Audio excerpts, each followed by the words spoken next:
Então, gente, nós temos acompanhado aqui a saga, a epopeia do povo de Israel desde que ele saiu da terra do Egito, desde que ele foi libertado da escravidão, até o momento em que ele é organizado o povo sob a representação de Moisés como esse representante da aliança. E a segunda metade do livro de Êxodo, que a partir do capítulo 25 e se estende até o 40, é uma descrição do tabernáculo, é uma descrição daquela tenda, daquele local em que Deus se manifestaria para o povo, se faria presente ao povo, e ali toda a expressão religiosa do povo de Israel durante o deserto se concretizaria. A dificuldade para a gente é que nós sabemos que em Cristo não temos mais necessidade desse tabernáculo. Isso é algo que nós falamos constantemente. Cristo veio para suprimir e para substituir tudo aquilo que foi colocado por Deus como obrigação, como exigência de culto no Antigo Testamento e é descrito aqui em Êxodo. Por quê? Porque todas essas coisas, esses símbolos, apontavam para uma realidade maior que Cristo cumpriu. Mas a gente volta à pergunta, então para que estudar todas essas coisas? Por que é importante a gente estudar como é que era a bacia, se era de bronze, se era de cobre, qual era o tamanho do altar e da grelha e de não sei o que lá, e a cor da cortina? Será que isso é importante, gente? Sim ou não? A resposta fácil é sim. E aí eu já até dei a dica para vocês, se está na Bíblia, é importante. O que acontece? Cada um desses elementos simbólicos, eles nos ajudam a entender uma característica do culto a Deus e do próprio Deus. Então, quando a gente retoma esses assuntos, embora a gente já não os utilize no nosso culto, eles nos ajudam a lembrar e aprender o que esses elementos estão apontando sobre Deus e sobre o culto, e como que Cristo é, por excelência, a expressão dessas características, tá bom? Então, hoje a aula vai ser bem expositiva, a gente vai expor cada um desses elementos, tem até slide hoje para ajudar na visualização, e podem me interromper a hora que quiser, fiquem super à vontade. Judite. Tudo é especial e a gente vai ver isso na nossa aula de hoje, tudo é especial. Nada está ali sem um propósito. Então vamos começar no capítulo 25, no versículo 1. Como que começa isso tudo? Versículos 1 e 2. Disse o Senhor a Moisés: fala aos filhos de Israel que me tragam oferta de todo homem cujo coração o mover para isso, dele recebereis a minha oferta. Olha que interessante, pessoal. Como que começa, então, esse relacionamento de Deus com o seu povo? Isso.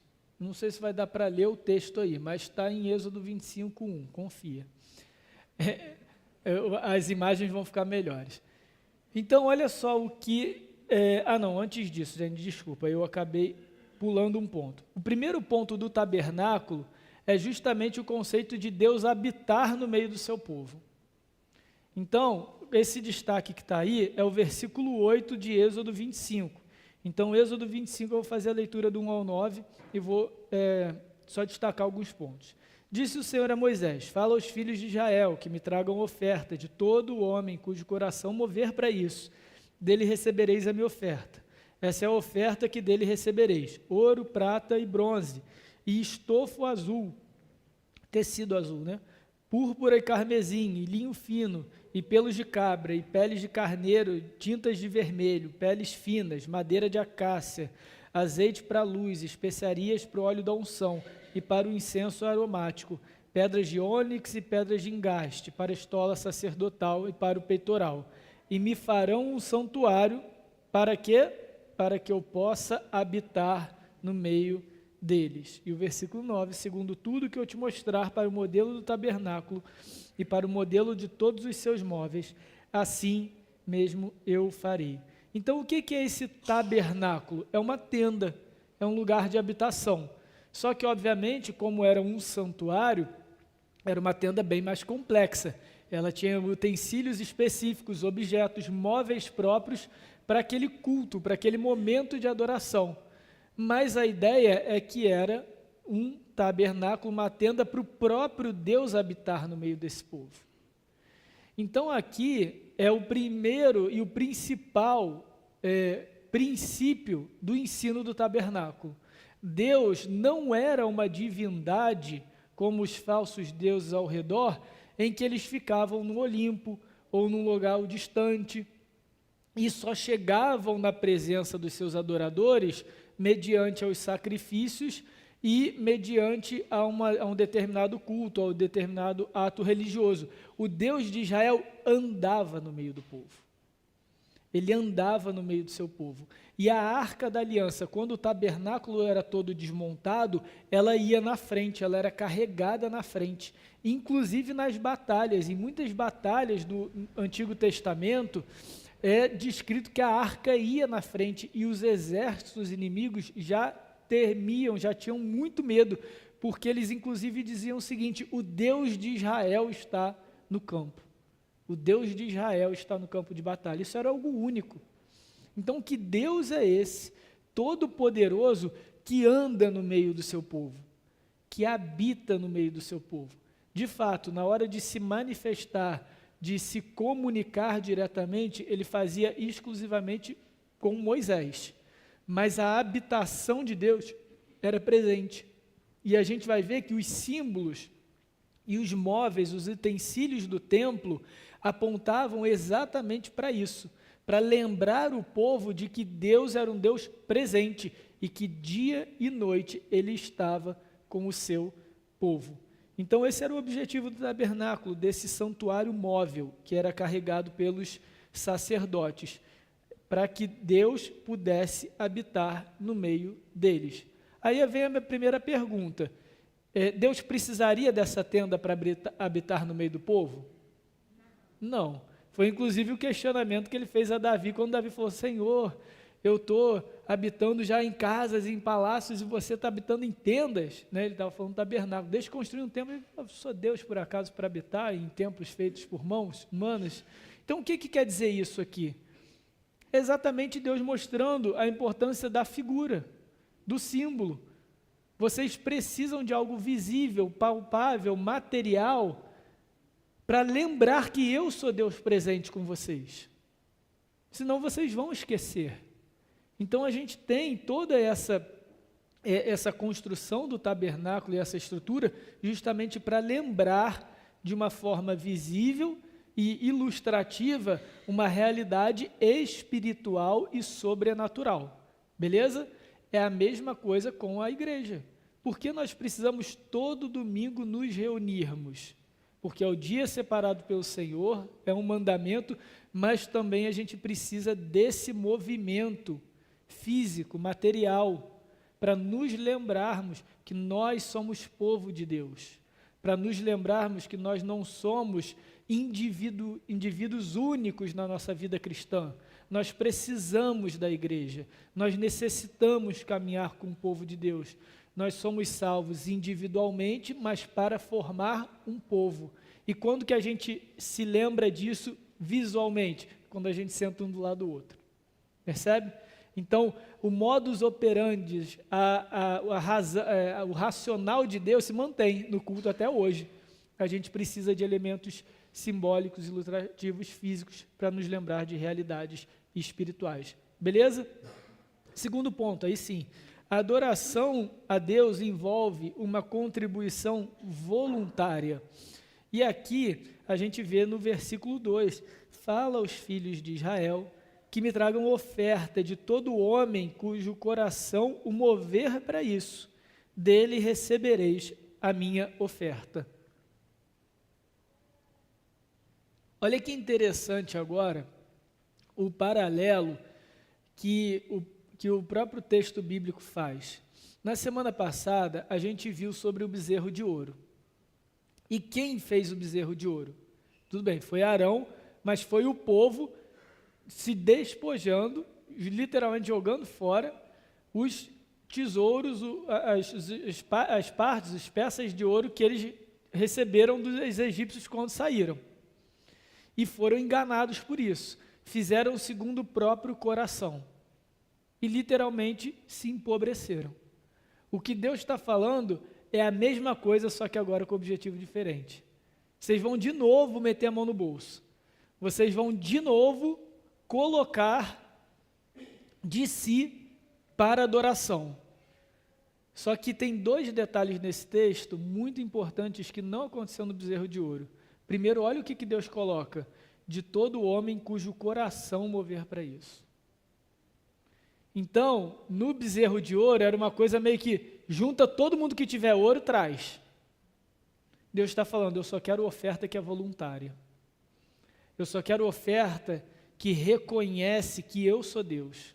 Eu só quero oferta daquele coração, daquela pessoa que é grata a mim, porque reconhece que tudo que tem, fui eu quem dei.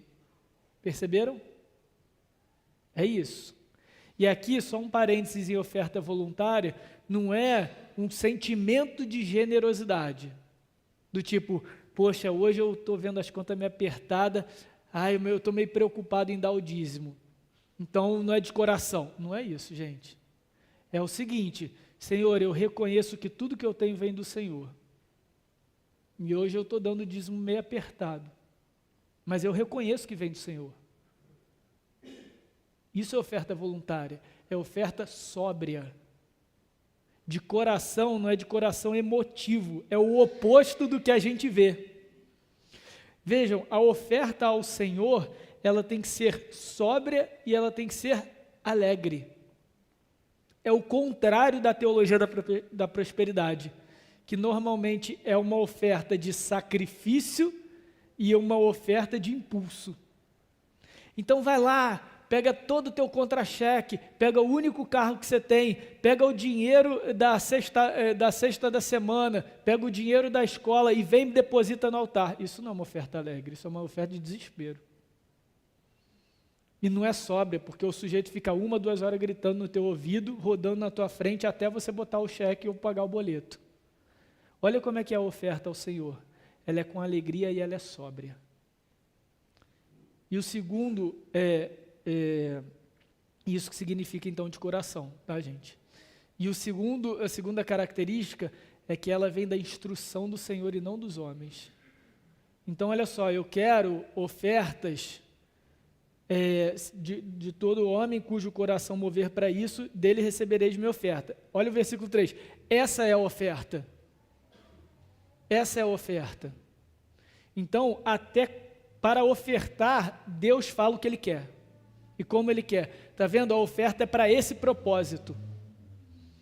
E aqui, graças a Deus por isso, vocês sabem para que a oferta é. Os membros da igreja, a gente tem a Assembleia aberta às contas da igreja, cumprindo esse princípio. Aqueles que ofertam voluntariamente à igreja, eles o fazem sabendo o para que eles fazem. Agora, se você chegar em qualquer igreja que seja, ou até mesmo aqui, não, irmãos, a gente está aqui com um propósito de juntar 500 mil reais. Para quê, pastor? Mistério. Mistério. O Senhor sabe, o Espírito ainda vai revelar o que a gente vai fazer com esse dinheiro. Mas o objetivo já está lançado. Gente, para com isso, Deus nunca fez isso. Deus nunca me pediu dinheiro por mistério. Sempre foi com um objetivo claro. Então, uma igreja sólida, uma igreja séria, com a contribuição, é uma igreja transparente. Está aqui quanto a gente tem, está aqui quanto a gente recebeu, está aqui quanto a gente gastou e onde gastou.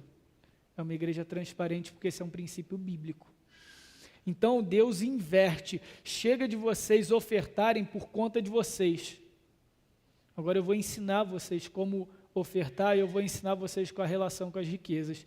Então, no início ainda do tabernáculo, Deus estabelece isso. E por que Ele estabelece isso? Entre outros motivos, porque Ele também quer mostrar para o povo que Ele faz parte da obra dele de adoração e do santuário. Deus sempre envolve o seu povo nessa obra, sempre envolveu e continua envolvendo. Beleza, gente? Dúvidas até aqui?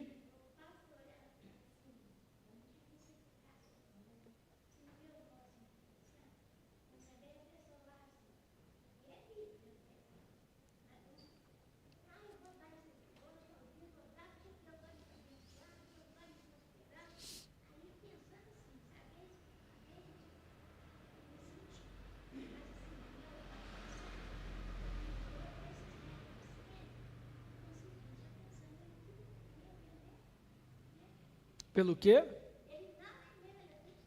Isso.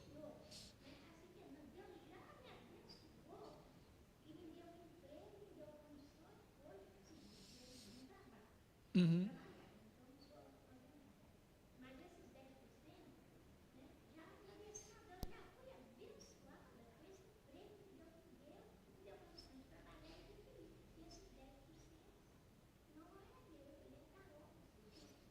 Isso, eu vou mais além, não só os 10% é do Senhor, como os 100% é do Senhor. Tá? Tudo que a gente tem é do Senhor. Então, a gente devolver 10, eu até evito esse negócio de devolver 10, porque nunca deixou de ser dele. Ele só nos deu 90% para administrar. Então, assim, você reter toda a sua renda para si é uma ilusão de que você é administrador autônomo e que aquele recurso é seu. Não é. É tipo o contador da empresa. Coitado se ele achar que aquele caixa é dele.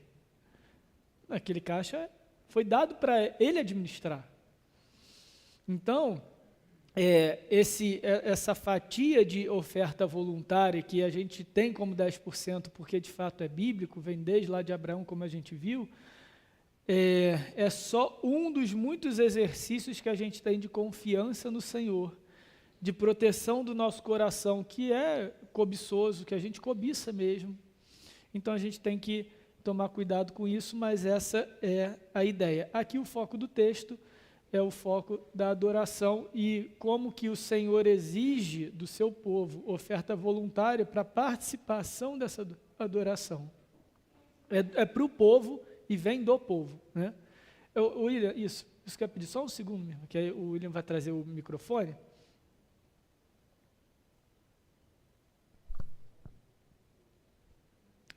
Aqui, para.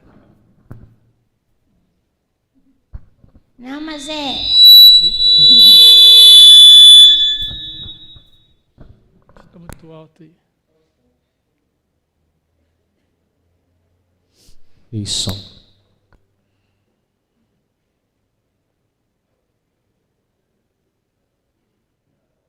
Isso. Bebendo minha água aqui, para aproveitar.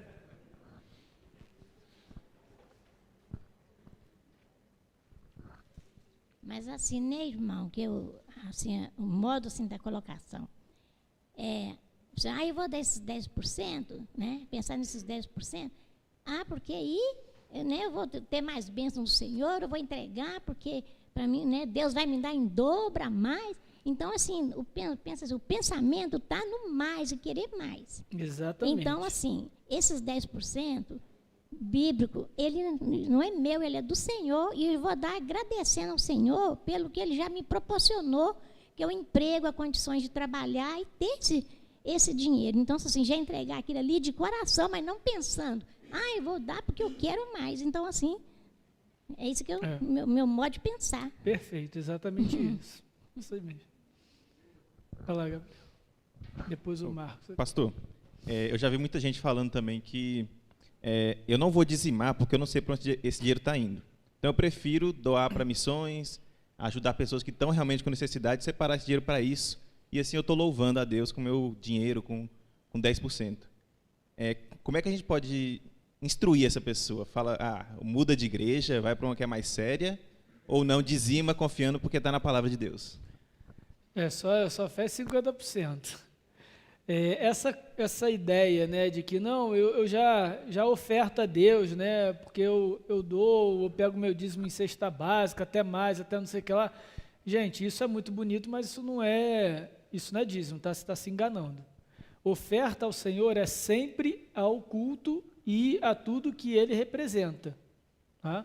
Então, quando a gente chega no Novo Testamento, em Atos, né, na realidade de Atos, na realidade de Paulo, a gente já vê que a oferta a Deus é para plantação de igreja, sustento dos pregadores e dos obreiros, e até a ajuda daqueles na igreja que estão necessitados. Mas quem ajuda os necessitados com os recursos dos crentes?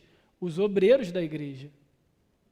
Então, essa via direta não existe. Esse negócio de vou doar para bater do imposto, isso daí funciona na receita, não no dízimo. Tá? Então, assim, se hoje você doa 10, 20% para a ONG, bacana, mas não pense que isso daí é a sua oferta ao Senhor, porque não é ao Senhor, é para a ONG. É para a pessoa A, B ou C. Então, e aí como que a gente instrui essas pessoas, né? No texto de Êxodo 25 mesmo. Êxodo 25 fala aos filhos de Israel que me tragam oferta. E o segundo texto, aí pode passar aí, Pedro, 2 Coríntios 9, 7, que é o texto que o apóstolo Paulo fala. Cada um contribua segundo tiver proposto no seu coração. Que é a mesma ideia de Êxodo 25. Provavelmente Paulo pegou de Êxodo 25 essa ideia. Não com tristeza ou por necessidade, porque Deus ama a quem dá com alegria. E aqui é o contexto daquela oferta voluntária para o sustento da igreja, do trabalho local. Né? A própria carta aos Romanos, que nós estamos estudando no domingo à noite, na pregação, um dos motivos da carta era antecipar a chegada de Paulo a Roma para ele juntar ofertas para ir para a Espanha, para pregar o evangelho ali. Então vejam, dízimo, oferta, tem endereço, tá? A obra do Senhor, nada menos do que isso, beleza? E aí é o seguinte, só um outro parênteses, pastor, não confio na minha igreja local, então eu dou um dízimo numa outra igreja de um pastor muito bacana aí do YouTube. Qual é o problema disso, gente? Está de todo errado? Não, está errada a maneira. Por quê? Porque, de novo, a nossa relação com o dízimo não pode ser uma relação financeira, uma relação de coração, para abençoar a obra de Deus na localidade em que a gente pode ser relevante.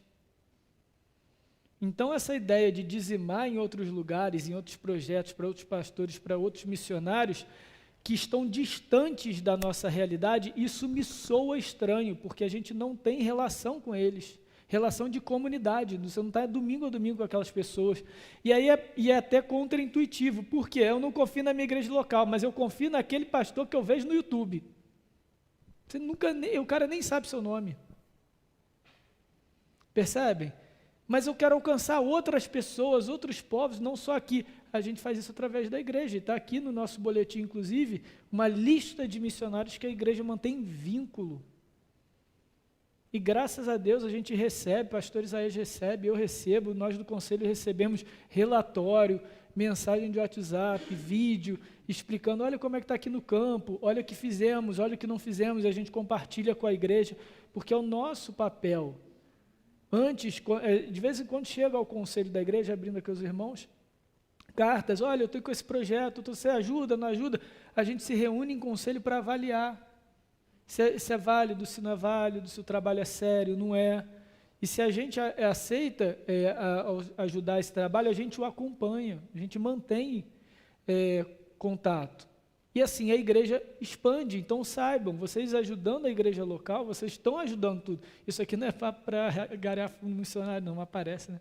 Mas assim, é só para dizer o seguinte, gente, que o nosso compromisso é uns com os outros que andam conosco, que estão do nosso lado. E a gente consegue ver os frutos dessa obra. E vocês também têm autoridade para cobrar de nós como isso está sendo usado. Isso são privilégios dos membros locais. Se você fizer um Pix para a igreja presbiteriana de sei lá onde, sei lá em São Paulo, você não tem poder, autoridade, voz para chegar, vem cá, eu fiz um Pix de R$1.000 aí, o que você fez com esse dinheiro? Cara. Agora, você é membro da igreja local, você tem todo o direito, toda a liberdade de fazer isso. Isso é um direito seu, direito adquirido, no momento em que você passa a ser membro da nossa igreja. Isso é privilégio. Então, veja, muitas vezes as pessoas abrem mão dos seus privilégios por discursos mercantis, mercadológicos, de, eu não acredito nessa obra, então vou dar a outra, não acredito nisso, percebe?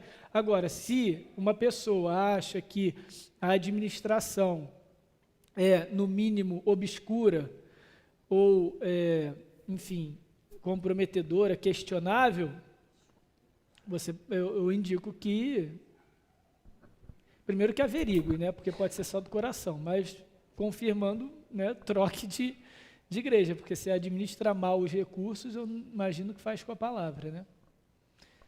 Tá bom, gente? Marcos, depois Davi. E garrou no dízimo, vai ter que fazer em 3 aulas. Tem um montão de móvel para a gente ver, gente. O pastor, a minha questão é sobre, me chamou a atenção a natureza dos materiais que Deus disse que era para ser ofertado, né? Uhum. A gente vê ali metais preciosos, tem tecido, tem madeira, então são naturezas diferentes dos materiais. A minha dúvida com certeza há um sentido, né? Mas qual seria o sentido desses materiais serem diferentes? Se seria por causa de níveis sociais dentro do povo de Deus naquele contexto, ou que esses materiais seriam utilizados dentro da tenda ali, do tabernáculo ali. Tá, foi ótima essa pergunta, porque é algo que eu não vou entrar, que é o seguinte, por que era aqui, essa parte aqui era azul? Por que aqui era de ouro e não de cobre? Por que aqui é de cobre e não de bronze? Eu não vou entrar nisso, senão também a gente fica a vida toda aqui. Mas cada material desses, todos esses materiais são materiais nobres, tá? Então não tem a ver com as classes sociais, um pôde dar, outro não pôde... Não teve a ver com isso. Tá? É lógico que quem não tinha linho fino, provavelmente doou especiaria. E mesmo assim, olha, de todo homem cujo coração mover para isso. E quem é que move o coração do homem? É o próprio Espírito Santo. Então, até nisso a gente tem ali muito recurso, generosidade do povo para montar o tabernáculo. Mas sim, os materiais eles vão apontar. Então, por exemplo, o ouro ele vai apontar nobreza, ele vai apontar pureza. O azul também, ele aponta um caráter de nobreza. Então, assim, as cores e os materiais, eles eram simbólicos para aquela realidade cultural. Tá? Mas aqui na nossa escola dominical, para a gente ser mais assertivo, a gente vai se concentrar no que aquele móvel, no que aquele utensílio, para que ele servia. Tá? Para que ele servia. Mas todos os materiais eram nobres. E só um outro parênteses também que é importante, quando a gente pensa o povo de Deus caminhando no deserto, não é tipo largados e pelados no Discovery, tá, gente? Então eles saem comendo gafanhoto, não tem o que vestir. Era tipo, eles estavam no deserto, mas existiam povos nômades. Eles passavam às vezes por outros acampamentos e ali eles iam trocando. Eles tinham gado, eles tinham produção, não agrícola, porque eles não tinham terra. Mas ali eles iam trocando, eles iam... realizando trocas mesmo, né? Venda, compra e venda de material, então eles também conseguiriam esse tipo de material. Tá? E fora que eles pegaram também muito dos egípcios, não foi só ouro, né? Aquilo que eles tinham. Tá? Então é daí que vem, tipo, como que o sujeito no deserto vai me tirar um pano azul, púrpura e carmesim? Né? Então, daí, uma parte do que eles trouxeram do Egito, outra parte, provavelmente eles compraram mesmo, de caravanas, de mercadores que estavam ali. Tá? Então não era um deserto assim que eles estão ali, largados na vida e... Tá bom? Beleza, pessoal?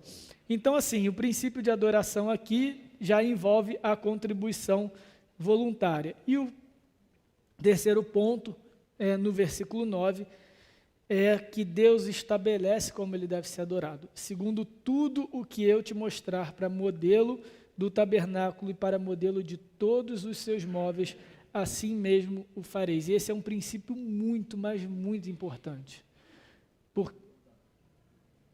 Quer perguntar, Davizinho? Cadê o microfone? Ah, tá aí, pô. Levanta a mão. Olha lá. Hã?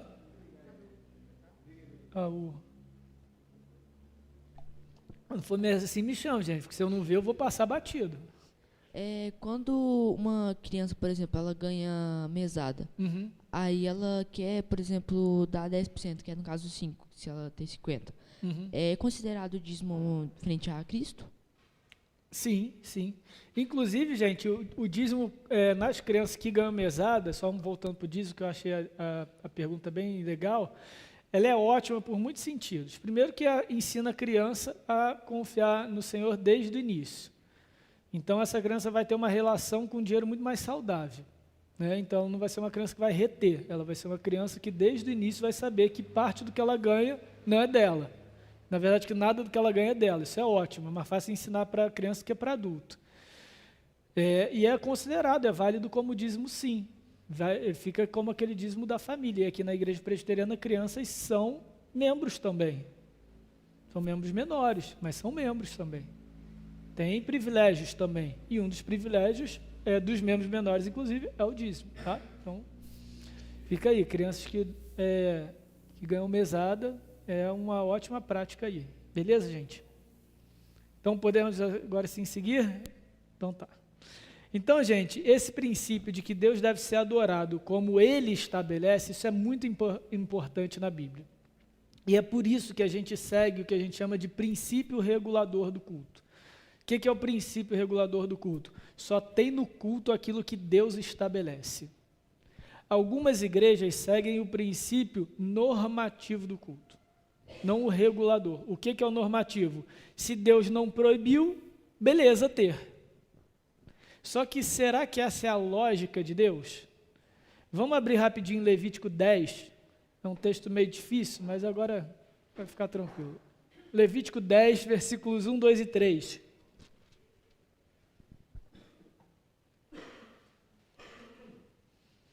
A gente tem 2 sacerdotes, filhos de Arão, Nadab e Abiú, filhos de Arão. Levítico 10, 1, 2, 3. Nadab e Abiú, filhos de Arão, tomaram cada um o seu incensário e puseram neles fogo, e sobre esse incenso, e trouxeram fogo estranho perante a face do Senhor. O que Deus fala, o que a palavra fala aqui? O que lhe não ordenara. Então saiu fogo diante do Senhor e os consumiu, e morreram perante o Senhor. E falou Moisés a Arão: isso é o que o Senhor disse: mostrarei a minha santidade naqueles que se cheguem a mim, e serei glorificado diante de todo o povo. E aqui para mim é o ponto principal do texto. Porém Arão se calou. Esse é o clímax do texto. Porém Arão se calou. Por que Arão se calou? Porque ele reconheceu que os filhos dele tinham feito coisa errada. Ele aceitou, de fato, os caras estavam no erro. O que é fogo estranho aqui, gente? O pessoal começa a elocubrar, a viajar nesse negócio de fogo estranho, fogo estranho. Não é muito difícil, porque é isso que a gente leu, que eu dei destaque, né? O que lhes não ordenara. Tinha uma mistura específica de especiarias, o tipo específico de óleo, do azeite, para a lâmpada. A lâmpada era tipo aquela lâmpada do Aladim, cheia de óleo, e se acendia na ponta, aí ficava um bagulhinho aqui assim, de fogo. Se você tinha que colocar aquele óleo, aquela especiaria, do jeito que Deus estabeleceu, e inclusive essa mistura não poderia ser usada por ninguém, fora os sacerdotes, no momento de culto. Então a receita estava ali, mas se eu quisesse pegar, hoje a minha casa eu vou botar um incenso, o cheiro do tabernáculo. Não podia, era exclusivo. Então fogo estranho aqui, provavelmente a Nadab e a Abiú colocaram alguma mistura que eles não deveriam botar. Eles acrescentaram algo, percebe? E por isso eles foram consumidos vivos pelo fogo, porque o troço explodiu na cara deles. E antes que Arão se irasse, o que Deus falou para Moisés? Eu vou mostrar a minha santidade naqueles que se apresentarem a mim. Então você não coloca o que você quer para me cultuar, você coloca o que eu quero para me cultuar. Eu, Deus, no caso aqui, né? Deus é quem diz como Ele quer ser adorado, porque Ele é um Deus santo. Pastor, mas eu não vou citar nada específico, não. Pastor, mas eu quero fazer tal coisa, porque isso é muito bacana e não sei o que lá e tal. Faz parte do culto bíblico? Não, então não. Tá bom, vou citar um negócio meio viajante, então, só para não compreender. Uma vez eu fui numa igreja e tinha um sujeito que pintava um quadro enquanto o pastor pregava. Pô, que maneiro, não sei o que lá. E depois ele leiloou lá o quadro e foi para missões, né? Pô, bacana, né? Poxa, o quadro era bom mesmo, era um negócio assim, tal. Pô, bacana. Mas isso está prescrito? Não. E pior ainda, olha só como é que a coisa é complicada. Durante a pregação, a nossa atenção tem que ser 100% para a pregação, não para o sujeito que está pintando o quadro. Acrescentou o que não devia. Sorte dele que não era mais o Antigo Testamento, senão aquela tinta ia pegar fogo na mão dele. Percebam? Então, cuidado, gente. Às vezes parece, é muito conservador, muito tradicional, é muito frio, é muito presbiteriano. Não, é bíblico. Deus só quer no culto dele aquilo que ele estabeleceu. Porque o culto é dele, não é nosso. Ok?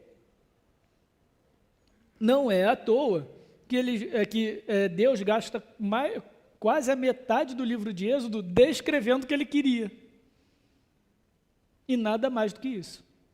Tá bom? Então esse é o princípio. Deus estabelece como ser adorado. Ok? Podemos seguir? Tranquilo? Próximo. O tabernáculo e as tribos. Então aqui nessa imagem, o que a gente vê? Onde está essa fumacinha saindo aí do meio?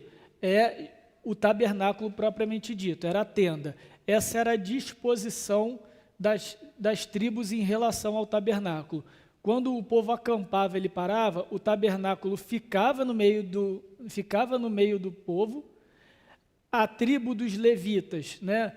Moisés, Arão, o povo, os coatitas e tal, aquele povo todo, os levitas, eles ficavam em torno do tabernáculo, porque eles serviam no tabernáculo, e as tribos eram divididas segundo os pontos cardeais, beleza? 3 em cada uma, tá? Então, isso daí era uma representação de que Deus estava no meio do seu povo. Então, toda vez que o povo parava, eles se organizavam dessa forma. Quando ele tinha que andar, a tenda era desmontada, o tabernáculo e os levitas iam na frente e o povo ia atrás.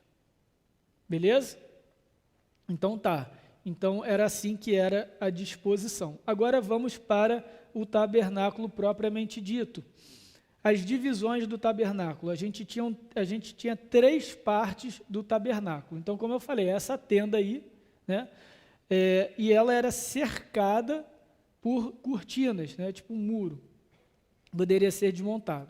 Então, tudo aquilo que estava fora dessa tenda, mas dentro desse muro, era considerado o átrio ou o pátio externo.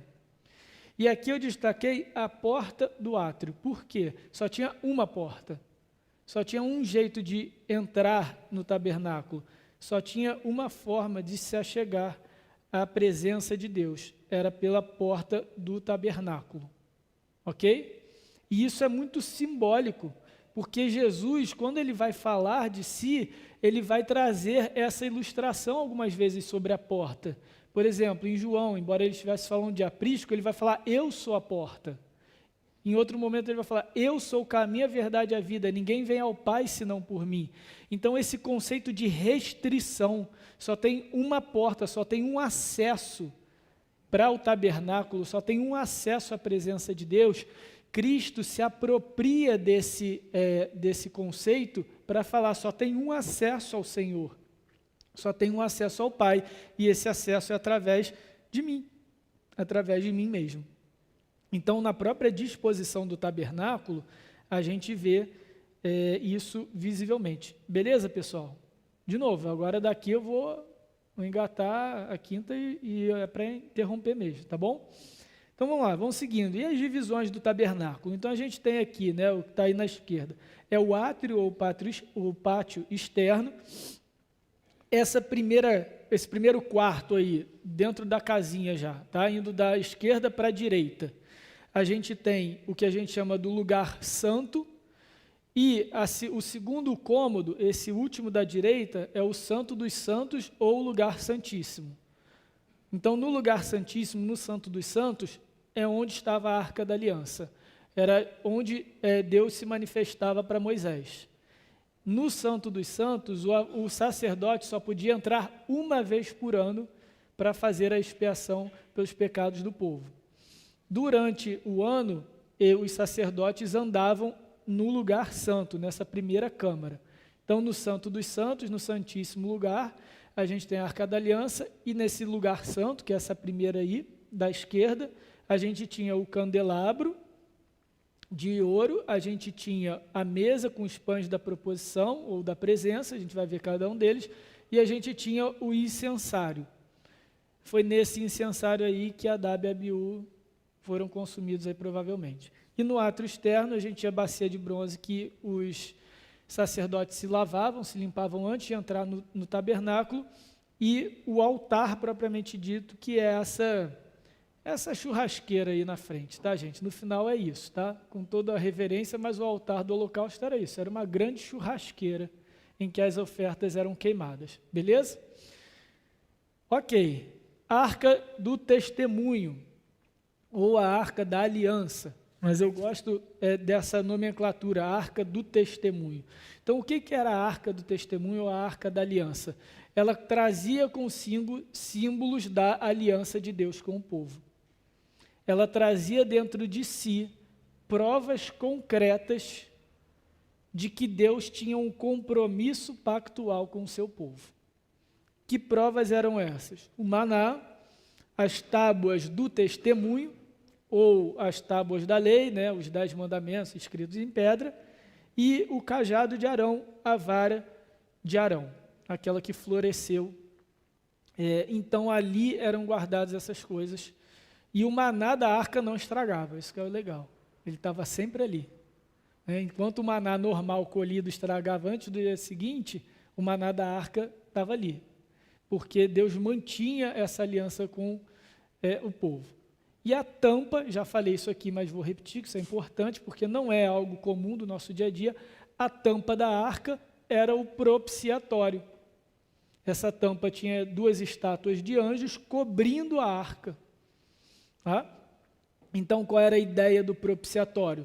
Quando o sumo sacerdote chegava, ele jogava sangue, ele aspergia sangue sobre a tampa do propiciatório, como se, simbolizando que aquele sangue daquele animal sacrificado, ele se colocava entre os olhos de Deus, entre a presença de Deus e a lei. Então, se Deus olha diretamente para a lei e olha para nós, ele nos condena de morte. É o que Paulo vai falar em Romanos, a gente tem visto isso, né? A lei serve para nos condenar, nós somos escravos da lei. Mas, quando tem sangue entre os olhos de Deus e a lei, é como se ele dissesse o seguinte: a culpa dessa lei foi paga. É por isso que Cristo é a propiciação pelos nossos pecados. Ok? E é na tampa, no propiciatório também, no local onde a ira de Deus vai ser satisfeita, que Deus se revela ao povo. Isso é muito interessante. Porque se Cristo é a propiciação e Cristo é o próprio propiciatório, onde que a ira de Deus, onde que a presença de Deus vai se revelar? Onde a ira se revelou. Onde que a presença de Deus se revela a nós? Na pessoa de Cristo. E foi na pessoa de Cristo que a ira de Deus também se revelou. Para que nós não sofrêssemos essa ira. Então, dessa tampa que aparecia, logicamente não aparecia Deus como um ser humano, né? Mas a presença dele se fazia ali para falar com Moisés. Então, é Êxodo 21, versículos 21 e 22. Porás o propiciatório em cima da arca, dentro delas porá o testemunho que te dei.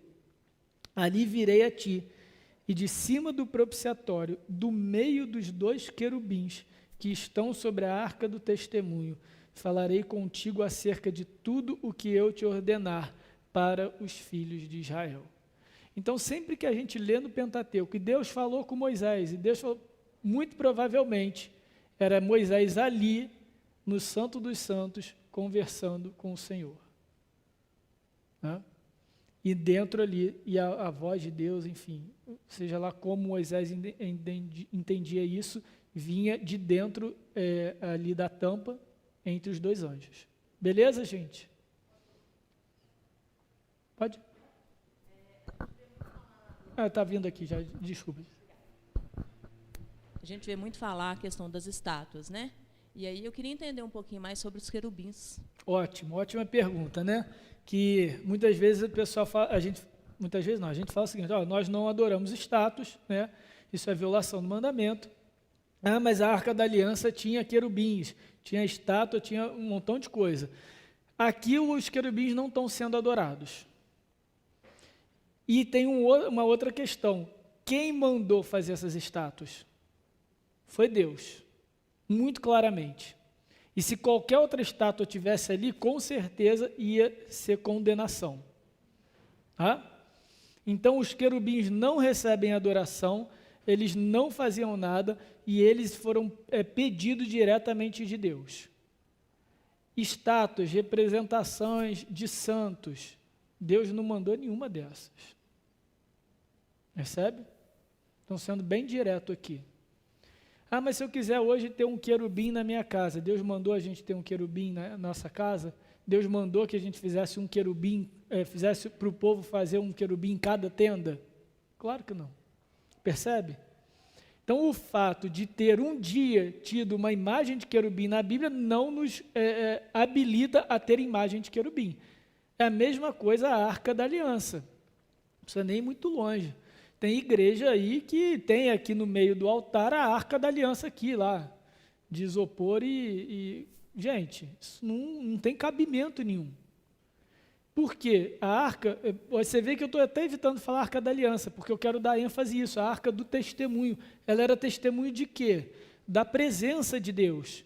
Qual é o nosso maior testemunho hoje da presença de Deus no meio do povo? Cristo.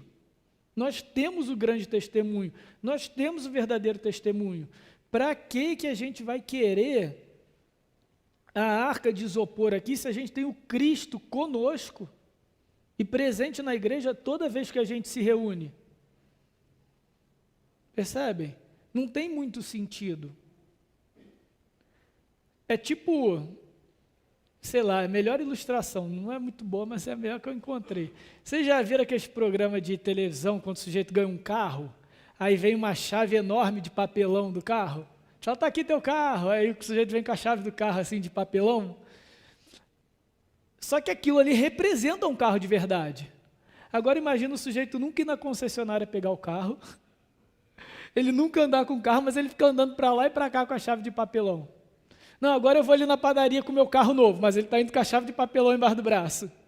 Gente, com todo respeito, é isso que muitas igrejas fazem quando botam a Arca da Aliança aí.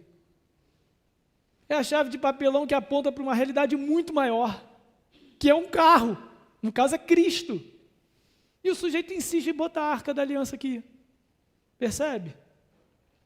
Então, a gente tem que entender isso, esses símbolos. Era a presença do Deus Todo-Poderoso, do Deus Santo, da propiciação dos pecados, do aplacamento da ira de Deus. Cristo cumpriu isso tudo, a gente tem Cristo. Então, a gente olha para essas coisas e fala, realmente, Deus continua sendo o mesmo Deus. Deus precisava, exigia sacrifício, exigia sangue pela sua justiça, ele continua exigindo, mas ele exigiu em Cristo e por isso a gente não faz mais hoje. Então esses símbolos servem para isso, para apontar uma realidade maior, e toda vez que a gente eleva os símbolos, a gente muitas vezes acaba reduzindo a importância de Cristo e do que ele fez. Beleza? Próximo, o véu de separação. Então, oi. Espera aí, o quê?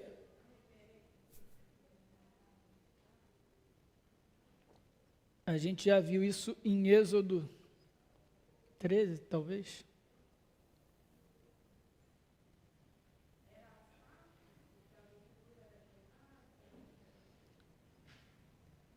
Espera aí, o microfone, eu não estou entendendo a pergunta. O maná era aquele pãozinho que caía do céu. Já respondeu? Ah, tá. Então confundiu aí. Entendi. O maná era o pão que cai do céu, tá, gente? Então, beleza. O véu da separação. Então, agora o Santo dos Santos, ou o Santíssimo, está na esquerda, tá? Está invertido daquela primeira imagem que eu mostrei, que é onde está a Arca da Aliança, na esquerda, e o lugar santo, o restante do tabernáculo, na direita. E ali no meio a gente tinha um véu, a gente tinha uma cortina com 4 colunas de madeira coberta de ouro, folheada a ouro. O que servia essa cortina? Era justamente para mostrar que Deus é santo, Ele está na presença do povo, mas Ele está separado do povo. E Ele está encoberto ao povo. Então o véu não era só para separar o povo, porque esse véu podia ser translúcido, né? Ou ele podia ficar meio aberto, entreaberto.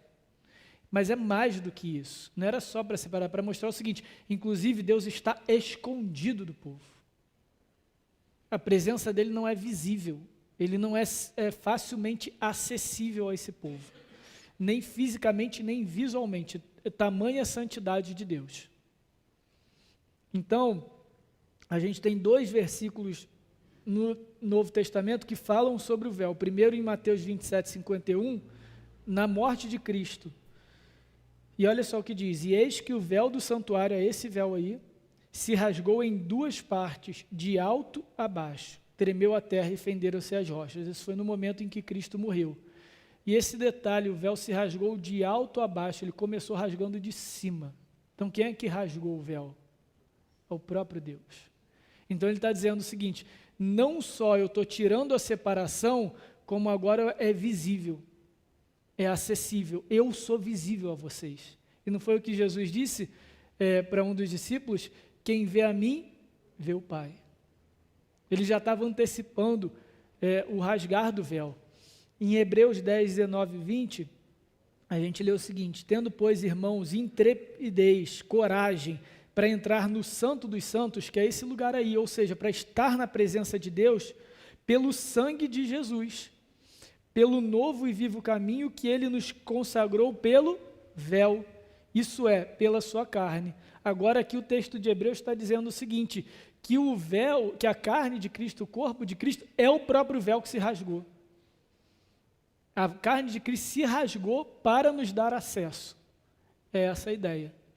Então, Cristo comprou esse acesso à presença de Deus através da sua morte. Não é à toa que o nome dele é Emanuel, Deus conosco. Tá? Beleza? Próximo? Ok. O altar do incenso. Então, o altar do incenso... Aí, Pedro, o altar do incenso. O que era o altar do incenso?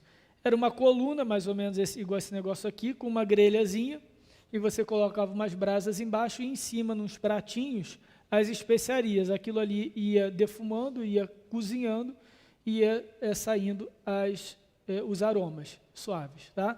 Todas as misturas de especiarias também eram estabelecidas por Deus.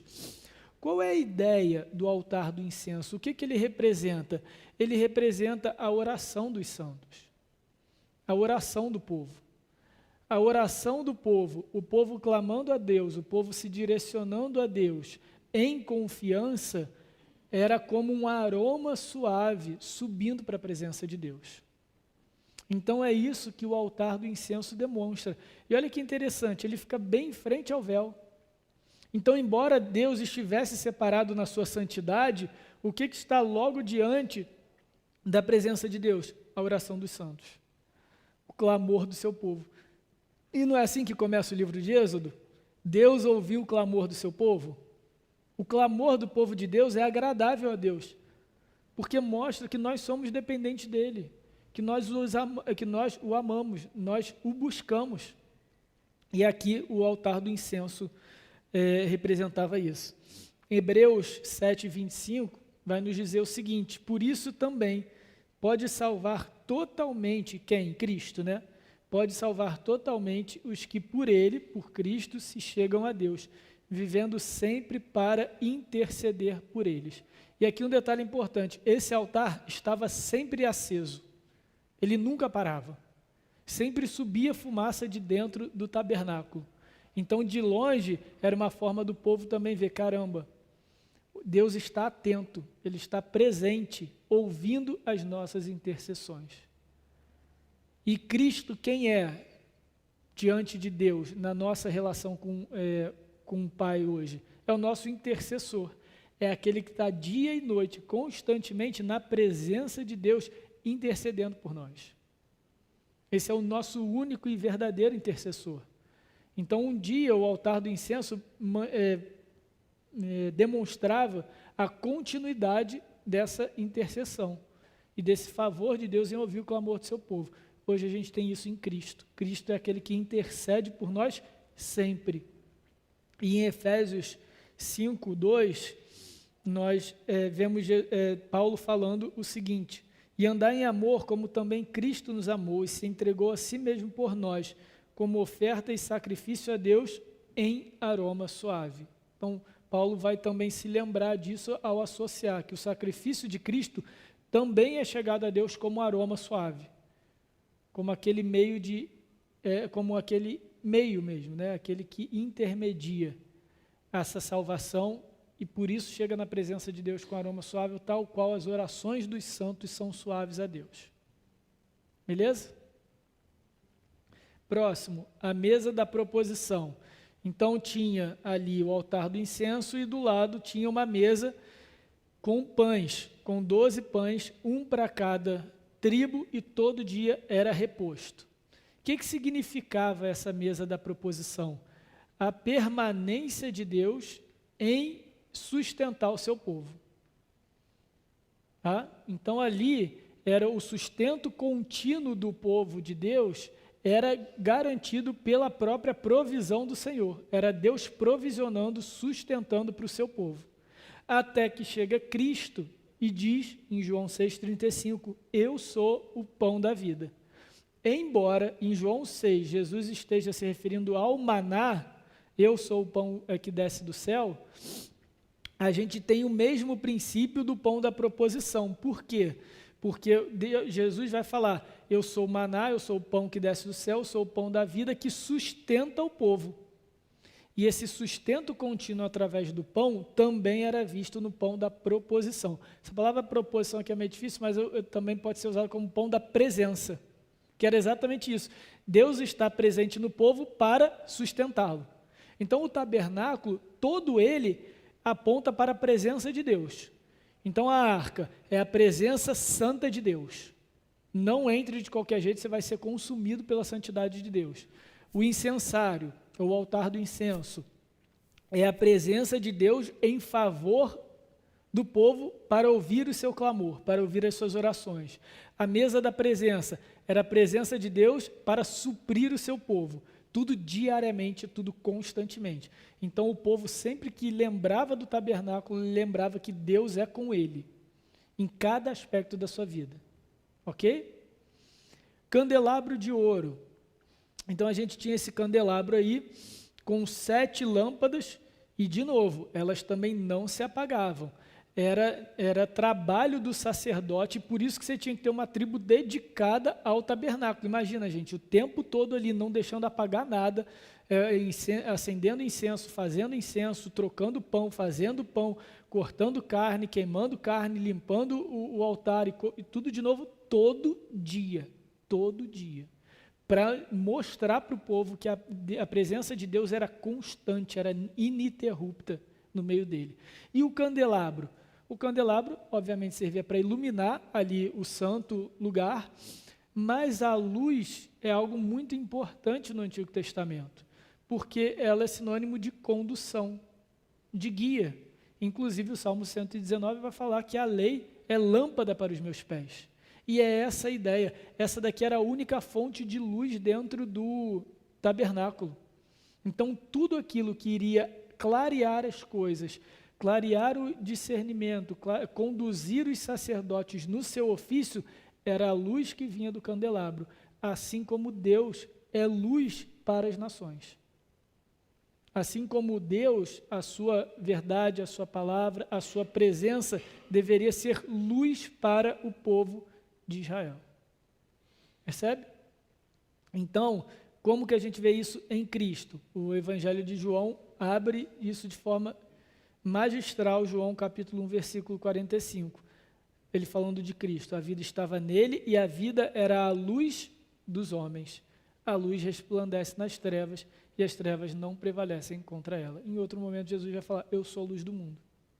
E depois ele fala isso de nós. Ou seja, nós somos aqueles, porque recebemos essa luz de Cristo, que ilumina o mundo para a verdade, que ilumina o mundo para a existência de Deus.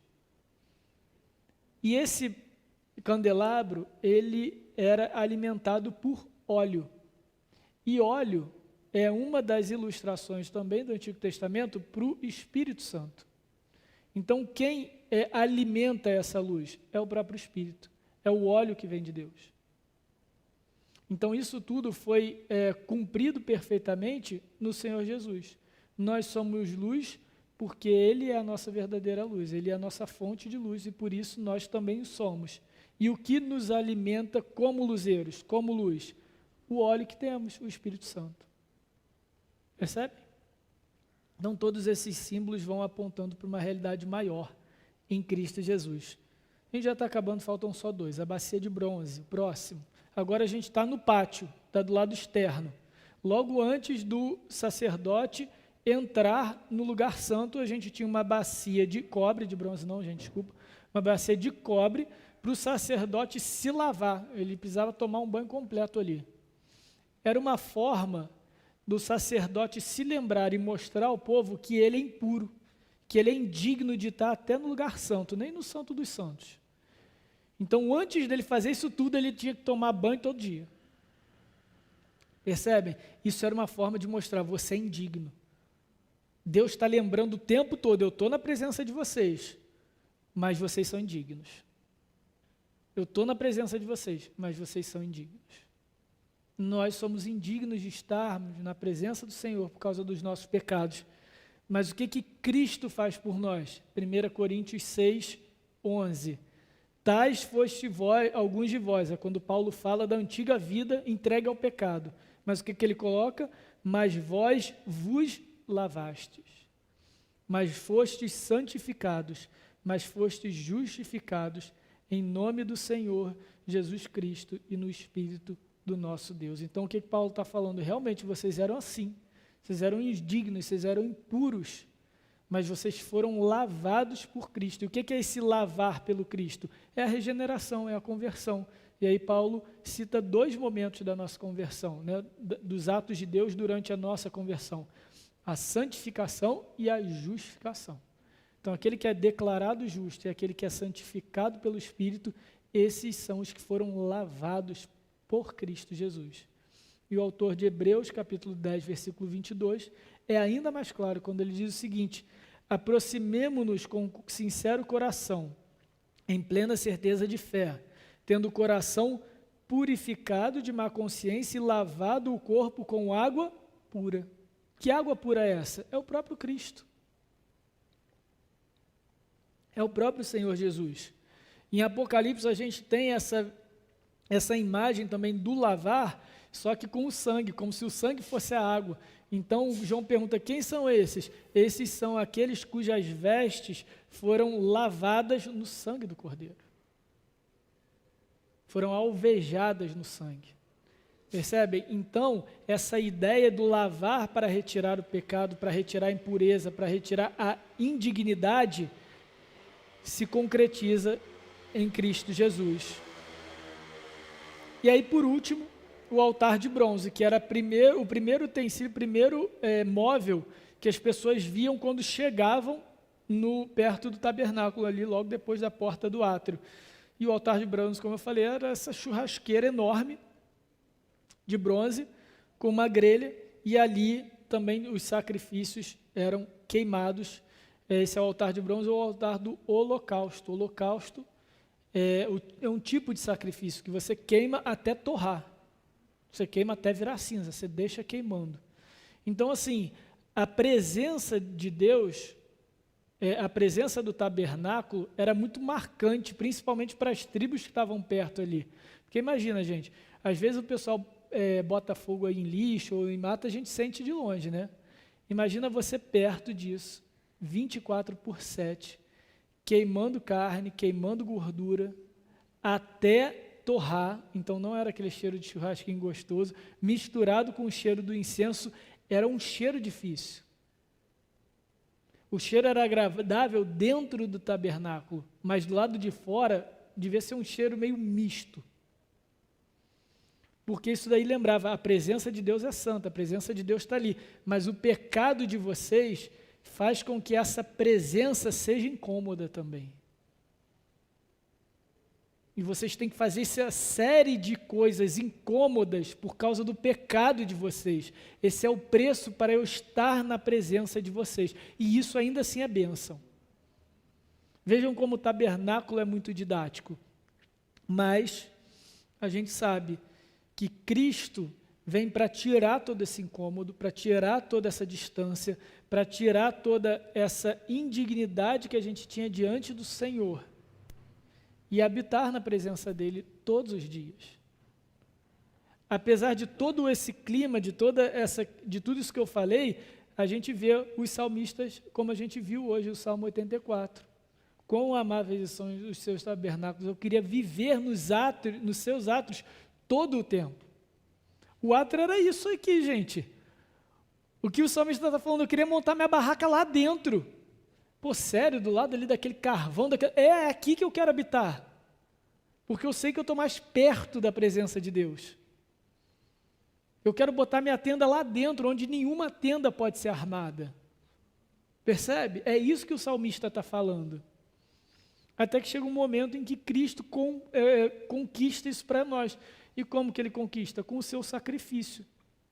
E a gente tem, por último, Hebreus 9, 21, 22. Igualmente também, aspergiu com sangue o tabernáculo e todos os utensílios do serviço sagrado.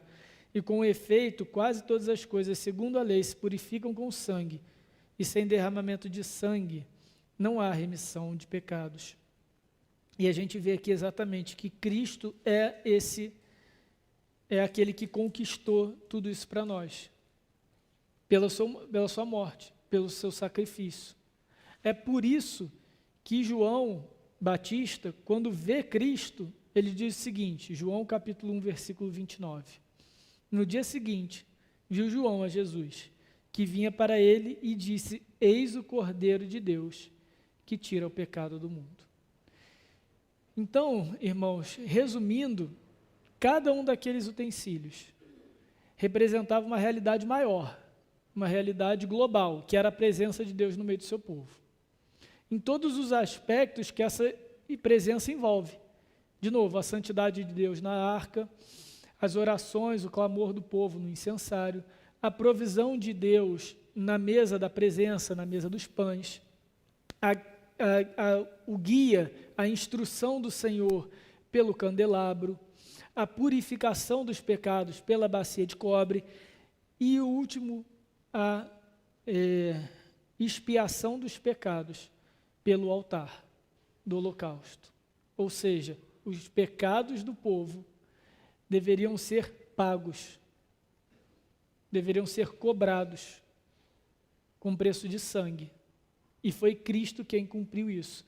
Então, desde a porta que dá acesso ao tabernáculo até o Santo dos Santos, até o altar, a gente vê Cristo cumprindo cada uma dessas etapas. E mais, garantindo a nós hoje todo esse acesso privilegiado dia após dia, constantemente. Beleza, pessoal? Então, é isso que temos para hoje. Alguma dúvida, alguma observação, alguma curiosidade?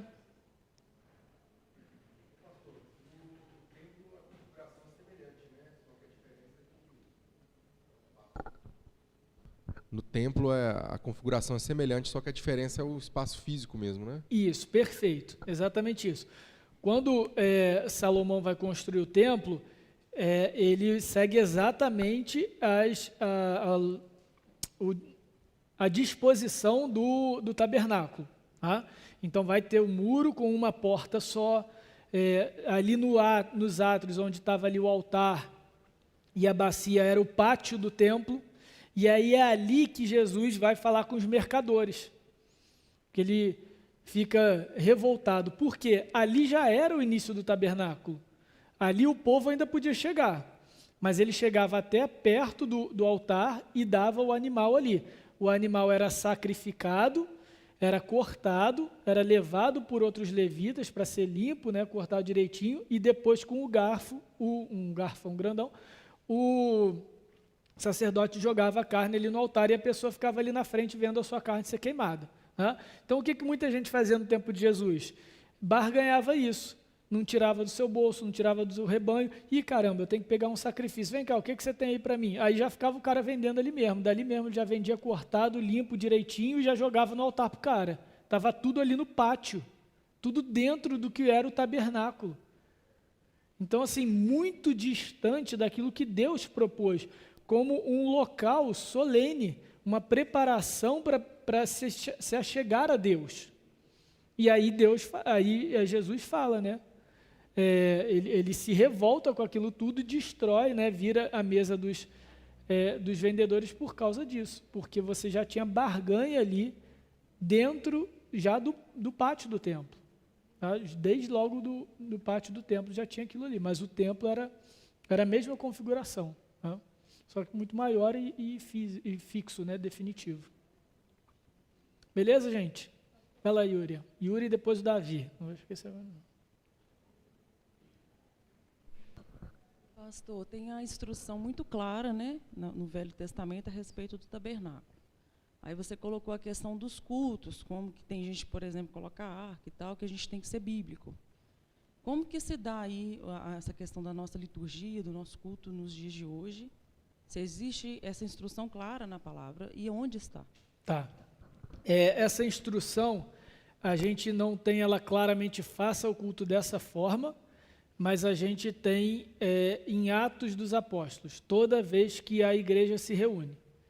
E a gente tem os pais da igreja também, que são os documentos ali do 2º século, descrevendo como eram os cultos de Atos. E em todo o tempo, a gente vê os mesmos elementos do culto do Antigo Testamento. E aí essa impressão que a gente tem que é equivocada. Ah, mas cadê o texto no Novo Testamento que fala como deve ser o culto no Novo Testamento? É do mesmo jeito que era antigamente. Como que era o momento de culto do Antigo Testamento? Envolvia 3 coisas, 3 elementos. Isso está desde o Pentateuco, está em Esdras e Neemias, está no próprio apóstolo Paulo, está no sistema das sinagogas, que muitas vezes nessa discussão a gente ignora, que era o seguinte: a gente tem leitura da palavra, então a lei sempre era lida, a gente tinha louvores e cânticos, então o povo se achegava para esse momento cantando, e a gente tinha explicação da palavra, interpretação da palavra. Da onde a gente tira esse modelo? Primeiro, do modelo do Pentateuco, beleza? E depois que o templo acabou, gente, a gente tem que ver a história do culto para a gente entender como cultuar. Tá? Quando o templo acabou, como que o povo cultuava a Deus? Os judeus mesmo. Nas casas não. Onde? Nas sinagogas. O que eram as sinagogas? Eram pequenos locais de instrução da palavra que refletiam os elementos de culto na ausência do tabernáculo. Como que era o culto sinagogal? Com esses 3 elementos que eu falei. Leitura da palavra, tinha um momento de adoração, e isso envolvia cânticos e orações, e interpretação da palavra. E a gente vê isso, Jesus fazendo isso, não é? Jesus é chamado para interpretar, por exemplo, o texto de Isaías. É o que a gente tem como a pregação da palavra. Em Atos, qual é o modelo da igreja, qual o modelo de igreja que segue? Qual é o modelo que a igreja de Atos segue? O mesmo culto da sinagoga. Então a gente vê isso em Paulo, ele ensinando nas sinagogas. Paulo não se dirigia à sinagoga? Por que Paulo, depois de falar aquilo tudo sobre a lei, sobre a circuncisão, não sei o que lá, ele se reunia na sinagoga para ensinar e pregar? Porque ele reconhecia que aquele modelo de culto era um modelo bíblico, era um modelo a ser seguido. E isso permanece na igreja do 2º século. Como que a gente sabe disso? A gente tem documentos, por exemplo, de Daquê, os pais da igreja, descrevendo o culto cristão nas casas agora, seguindo exatamente o mesmo modelo de sinagoga, que eram os elementos de culto que sempre estiveram presentes desde o Antigo Testamento. Tá? Então a gente não precisa necessariamente ter um texto falando, no culto só pode ter isso, isso, aquilo, porque a gente tem toda a história definindo sempre os mesmos modelos de culto. Aí essa leitura da palavra se deu nas sinagogas, porque até então o tabernáculo não tinha, né? E no templo. Então, no tabernáculo era mais complexo. Por quê? O tabernáculo não envolvia só o momento de culto, ele envolvia também os sacrifícios. Então, essa parte dos sacrifícios sai, mas o povo tinha a leitura da lei e a explicação. Tanto que Êxodo começa assim, né? Antes de Moisés falar sobre a instrução do tabernáculo, ele vai ler a palavra e vai ensinar o povo. Quando Salomão constrói o templo, o que ele faz? Ele lê a palavra, interpreta a palavra e depois abre, digamos assim, os trabalhos de sacrifício. Então tinha ali também, tá? A leitura da palavra e a interpretação. Esdras e Neemias na construção do templo, ele estava construindo o templo, e depois do templo construído, o que Esdras faz? Ele lê a lei, ele explica a lei e inicia os trabalhos de sacrifício. Então isso sempre esteve presente. Os cânticos e as orações também sempre estiveram presentes. A gente tem aquele grupo de salmos, que é conhecido como os salmos de romagem ou de romaria, que seriam aqueles cânticos cantados pelo povo de Deus no caminho anual para sacrificar e enquanto estivessem ali também sacrificando. Tá? Então, a gente sempre teve esses mesmos elementos no culto ao Senhor, e isso é reconhecido na história. Isso é reconhecido pelo próprio Cristo, isso é reconhecido pelos apóstolos. Então, a gente tem cânticos, a gente tem oração, leitura da palavra e explicação da palavra lida. É exatamente o que a gente faz no nosso culto. Tá? Algumas pessoas, sendo bem sincero, honesto aqui, gente, algumas pessoas questionam o momento de dízimos e ofertas. Tá? Isso é um momento litúrgico, não é? Cultico, não é? Mas, quando as pessoas... Por que a gente coloca no nosso culto? Porque desde o culto, no Antigo Testamento, no tabernáculo, também tinha esse espaço para ofertas pacíficas. Então, a pessoa não precisaria somente dar os animais para aquilo que condizia com o seu pecado ou da sua família. Ela também poderia colocar ali naquele momento, era um momento propício para ofertar ofertas pacíficas e de gratidão a Deus. Então, por isso que a gente tem um momento de ofertas de gratidão ao Senhor, tá? No nosso culto. Porque a gente entende que isso cabia no culto desde o Antigo Testamento. Embora isso não precise ser feito só no culto, né? Então, isso pode ser feito durante a semana. Se você fez o Pix terça-feira, você não dizimou durante o culto, tudo bem, beleza. Mas se você quiser trazer aqui o dízimo aqui, ou o comprovante, seja lá o que for, né, hábito de cada um, cabe no culto. É permitido e é aceitável, porque ofertas pacíficas eram aceitáveis no momento ali de culto do Antigo Testamento, desde o Antigo Testamento. Beleza, gente? Dúvida? Tranquilo? Vai lá, Davi.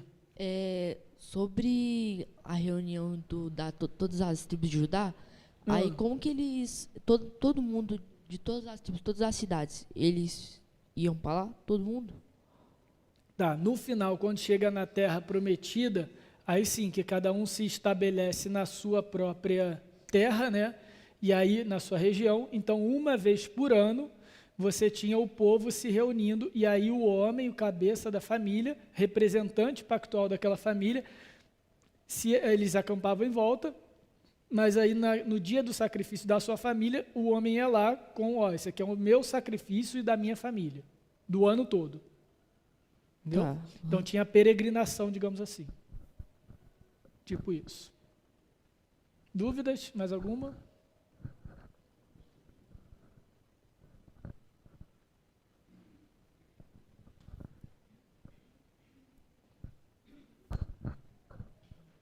Bom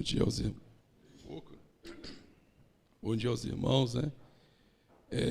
Eu acredito que no meio pentecostal, né, existem muitas coisas que foi falada aqui, igual a Yura colocou, a questão da arca, e existem algumas igrejas lá, que quando você vai, parece que você está dentro do templo, né?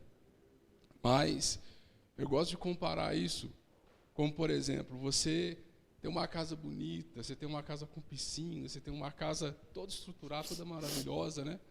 Que é a casa que Cristo comprou para nós, que é o que Ele representa, e você está lá morando, né, um barraquinho, né, com as janelas, né, bem simplesinhas, né? Então, hoje nós temos essa casa arrumada, né? Hoje nós temos Cristo, que era a representação de tudo aquilo que aconteceu lá atrás. Cristo é muito melhor do que aquilo que acontecia no Velho Testamento. Imagine hoje, a gente tendo que sacrificar, a gente tendo que trazer bois aqui para dentro da igreja, né? Era muito difícil o culto a Deus no tempo dessas pessoas, desses irmãos. Então, irmãos, a grande bênção que a gente tem hoje, né? Cristo em nós, nós podemos adorar o Senhor a qualquer momento. A qualquer momento você pode ajoelhar, bater os seus joelhos e clamar que Deus vai estar ali. Antigamente não. Antigamente tinha um certo ritual, as pessoas tinham que ir no templo, as pessoas tinham que se voltar para o templo, que era símbolo da presença de Deus. E o Senhor Jesus, ele vai deixar muito isso bem claro, né? Os verdadeiros adoradores são aqueles que adoram o Pai em espírito e em verdade, e são esses que os pais estão, que é esses que o Pai está à procura para ser os seus adoradores. Então, o benefício que a gente tem hoje é muito grande, em comparado ao que os irmãos tinham antes lá atrás. Beleza. Mais alguma coisa, irmãos? Então vamos orar. Senhor, muito obrigado, Pai, pela Tua instrução, porque o Senhor nos mostra como podemos nos achegar na Tua presença, como podemos ser recebidos na Tua casa, e isso é por meio de Cristo e de Cristo somente, Pai. Te louvamos pelo nosso Senhor Jesus, que intercede por nós dia após dia na Tua presença, que é luz para o nosso caminho, que é o nosso sustento, que é a nossa provisão como pão da vida, que é aquele quem nos purifica de todo mal, de todo pecado, que é aquele que deu o seu próprio corpo na cruz em nosso favor, para comprar de forma definitiva, Senhor, o acesso, a habitação, a paz com o Senhor, Pai. Somos religados a Ti por meio de Cristo Jesus e Te louvamos por isso, Senhor. Agora nos ajuda, Pai, a viver conforme essa verdade. Que tudo aquilo que fazemos, tudo aquilo que pensamos, tudo aquilo que cremos, que seja segundo a Tua vontade, fazendo jus ao sacrifício do Senhor Jesus. Receba domingo após domingo o nosso culto, na forma como o Senhor estabeleceu, os nossos cânticos, nossas orações, a leitura da Tua palavra fale ao nosso coração e a interpretação seja fiel pela instrução e instrumento do Espírito Santo, Pai. Que sejamos encontrados fiéis, não pelo nosso mérito, mas pelo mérito daquele ao qual estamos unidos, nosso Senhor Jesus, cumprimento perfeito de todos esses símbolos, de todas essas ilustrações que acabamos de estudar nesse momento, Pai.